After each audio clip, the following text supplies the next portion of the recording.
और अब बात करेंगे आज की सबसे बड़ी खबर की, जो कि वाराणसी से मिल रही है। फर्जी शस्त्र लाइसेंस मामले में बढ़ी है मुख्तार की मुश्किल। एमपी एमएलए कोर्ट आज सुनाएगी सजा और कोर्ट ने कल दिया था मामले में दोषी करार। 36 साल पुराने मामले में मुख्तार को कोर्ट सुनाएगी सजा। ये मामला 36 साल पुराने बंदूक के फर्जी लाइसेंस से जुड़ा हुआ है और इसमें मुख्तार अंसारी पर डीएम और एसपी का फर्जी हस्ताक्षर कर लाइसेंस लेने का आरोप लगा था। एमपी एमएलए कोर्ट की तरफ से पिछली सुनवाई 27 फरवरी को हुई थी और जिसमें दोनों पक्षों की ओर से बहस पूरी हो गई थी। कोर्ट ने फैसला सुनाना तय किया था, लेकिन कोर्ट ने मुख्तार को कल दोषी तो माना, लेकिन आज तक के लिए अपना फैसला टाल दिया था सजा के लिए। दरअसल 4 दिसंबर 1990 को मोहम्मदाबाद थाने में मुख्तार अंसारी, तत्कालीन डिप्टी कलेक्टर समेत 5 नामजद और अज्ञात के खिलाफ केस दर्ज कराया था।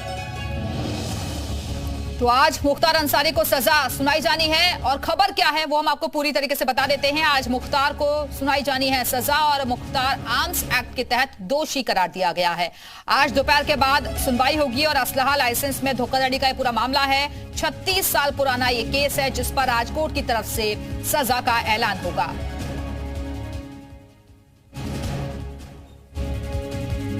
और अब आपको बताते हैं कि आखिरकार ये पूरा मामला क्या है। मोहम्मदाबाद थाने में 1990 में दर्ज हुआ था केस। तत्कालीन डीएम के फर्जी साइन किए गए आलोक रंजन थे गाजीपुर के जिला मजिस्ट्रेट और तत्कालीन एसपी के फर्जी साइन किए गए और इस्तेमाल किए गए फर्जी हस्ताक्षर से शस्त्र लाइसेंस लिया गया था। और इसी खबर पर और ज्यादा बातचीत के लिए हमारे साथ हमारे सहयोगी विशाल रघुवंशी इस वक्त जुड़ गए हैं। विशाल, 36 साल पुराने मामले में आज मुख्तार अंसारी पर सजा का ऐलान होना है। अब तक क्या क्या इस मामले में हुआ और आज कितने बजे तक फैसला आ सकता है?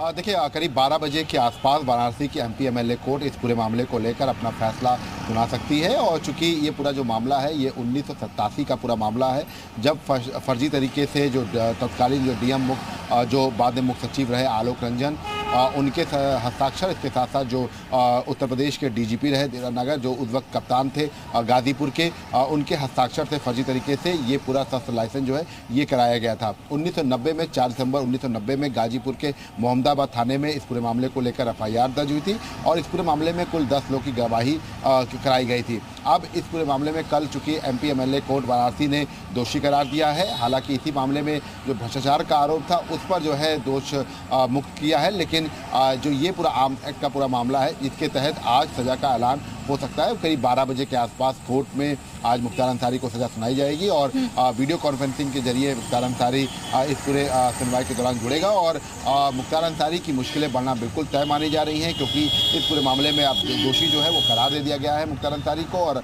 आज वाराणसी की एमपी एमएलए कोर्ट 36 साल विशाल, और लोकसभा चुनाव से पहले इस फैसले को किस तरीके से देखें, और दूसरा ये कि इससे पहले 3 मामलों में सजा हो चुकी है मुख्तार अंसारी को।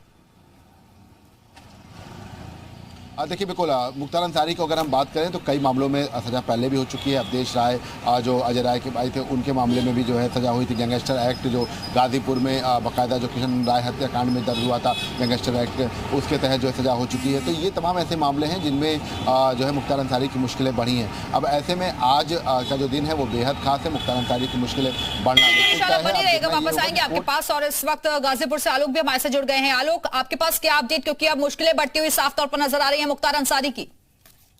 जी, निश्चित तौर से बता दें कि जिस वक्त मुख्तार अंसारी की गाजीपुर में या पूरे पूर्वांचल में तूती बोलती थी, 1987 का मामला है, जब उस वक्त गाजीपुर के तत्कालीन डीएम आलोक रंजन थे और एसपी जो है उस समय तत्कालिक देवनागर थे।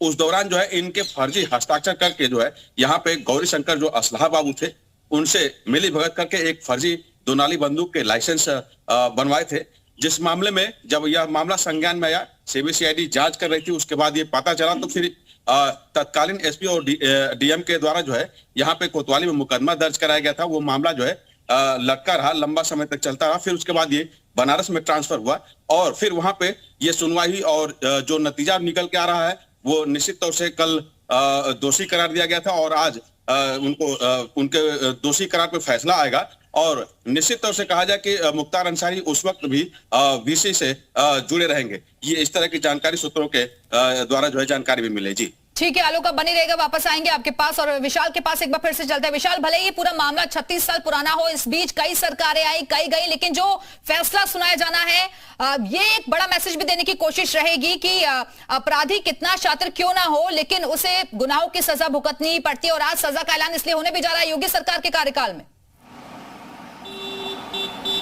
देखिए बिल्कुल, लगातार आप देखिए अपराधियों के खिलाफ जो एक लचर पैरवी देखी गई है पूर्व की सरकारों में, उसका ही परिणाम था कि तमाम अपराधी जो हैं अपराध करने के बाद आराम से बचते रहे हैं, मुकदमे दर्ज हो रहे थे, लंबे समय तक जो है न्यायालय में वो लंबित रहते थे। लेकिन अब जब से यूपी की योगी सरकार आई है तब से लगातार मुख्तार अंसारी के खिलाफ एक के बाद एक बड़ी कार्रवाइयाँ हुई हैं, लगातार उसके मामलों में उसको सजा मिली है। और यही वजह है कि आप प्रभावी पैरवी जो है वो न्यायालय में देखने को मिली है। बिल्कुल, तो दोपहर 12 बजे के बाद कभी भी कोर्ट की तरफ से फैसला आ सकता है। बहुत बहुत शुक्रिया आप दोनों का हमारे से जुड़ने के लिए, जानकारी देने के लिए। नजर बनाकर रखिएगा, हम लगातार आपसे अपडेट्स देते रहेंगे।